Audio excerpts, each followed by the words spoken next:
2024-এর 5ই আগস্টের পর বিএনপির সবসময় একটা খায়েশ ছিল খালেদা জিয়ার এই তুঙ্গস্পর্শী জনপ্রিয়তাকে ভোটের বাক্সের ভোটে রূপান্তরিত করবে। এখন কেউ প্রশ্ন তুলতেই পারে যে খালেদা জিয়া তো বিএনপির চেয়ারপারসন, তিনি রাজনৈতিক নেত্রী, উনাকে উনার দল নির্বাচনে যে তার কাছে ব্যবহার করবে না। জি না, দুইটা জিনিস একসাথে হয় না। ইউনিফাইং ক্যারেক্টার এবং দলের নেতা একই সাথে একজনকে আপনি ইউনিফাইং ক্যারেক্টার আর দলের নেত্রীর রোল দিতে পারবেন না। এটা কাজ করবে না, ফাংশন করবে না, যে কোনো একটা ফেল করবে। ইউনিফাইং ক্যারেক্টারকে দলের ঊর্ধ্বে উঠতে হয়, সব দলের ঊর্ধ্বে। উনি উঠে গেছিলেন, জনগণই তাকে ওই জায়গায় নিয়ে গেছিলেন, কিন্তু দলও তাকে ওই জায়গায় রাখতে দেবে না।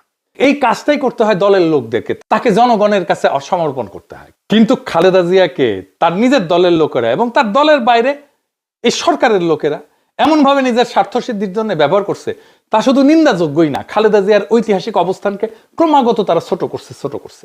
আসেন একে একে দেখতেছি। প্রথম করলো সেই ওয়াকরুজ্জামান প্রভুপাদ, সে খালেদা জিয়ার বাসায় গিয়ে দেখা করলো, খাবার টাবার রেন্ডে নিয়ে গেছিল। কি দেখাইতে গেছে? হাসিনার আমলে উনার কোনো দেখতে যাওয়ার খায়েশ হইল না। উনি কোনো রোল প্লে করলেন না। যেই হাসিনা পলাইছে, আপা পলাইছে, তখন উনি দেখতে গেছে। তো দেখাইতে গেছে যে আমরা আর্মি বিএনপির সাথে অ্যালাইন্ড, একসাথে বরাবর। আগামীতে বিএনপি তো আসিচ্ছে ক্ষমতায়, আমরা সিস্টেম করে ফেলেছি, আর্মি জেনারেল সিল করো, গুম খুন করিচ্ছ, বিন্দাস করো, কোনো সমস্যা হবে না। তারপর সশস্ত্র বাহিনী দিবসে আনা হইলো খালেদা জিয়াকে। ওনারা বিদায় দেওয়ার সময় ভিড় করে বারবার মুখ ঝুঁকে কথা বলিচ্ছে, দেখেন। তারপর স্যালুট দিয়ে আবার বোঝানো যে আমরা আসি একসাথে মিলে জুলে বিএনপির সাথে। ওনাকে আনার টাইমে, সশস্ত্র বাহিনী দিবসে আনার টাইমে ভয়ঙ্কর ভিড়ের মধ্যে আনা হয়েছে, দেখছেন। ইনফেকশন তো হয়েছে প্রোগ্রামে যাওয়ার পরেই। তারপরে উনি অসুস্থ হইলেন। ওয়াকার আর বিএনপির অ্যালাইনমেন্ট দেখানোর কাফফারা দিতে হইল জাতিকে এইভাবে। আমি তখনই লিখছি যে যেভাবে ভিড়ের মধ্যে দিয়ে ওনাকে গাড়িতে তোলা হয়েছে তা মোটেই ঠিক হয়নি।